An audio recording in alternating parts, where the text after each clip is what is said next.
And we begin in Clarendon County, where the St. Paul community is coming together in prayer following a shooting at a graduation party last night. Well, just hours ago, a vigil was held in memory of 32-year-old Audriana Kind, who the sheriff says was killed in a drive-by shooting. 7 others were also injured, their ages ranging from 12 to 36. A crowd of about 100 people came out to a local park holding hands and praying for peace. My prayers is today that we will stop the violence, the guns, and the shooting, and we can come together on one accord. All this fighting and killing and yard parties.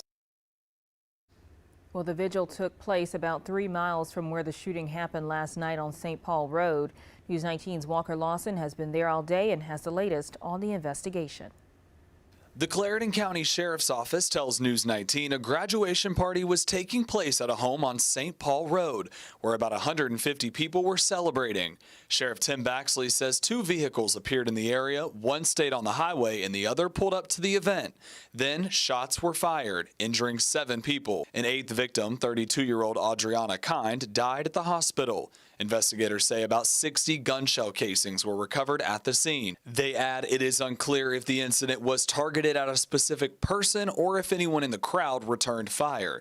In a statement sent to News 19, Sheriff Baxley said in part, quote, "Senseless acts of violence won't be tolerated. There's absolutely no reasoning whatsoever for things like this to happen." Somerton Mayor Tony Junius also responded to the shooting, saying he hopes their neighboring town can unite together. We pray that the community can heal during this difficult time.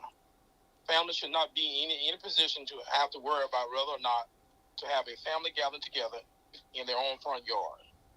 Our children and families should feel safe. Several people injured being under the age of 17. Clarendon County School District 4 Superintendent says she's heartbroken this happened to some of their students. Our hearts just go out to those families, the children.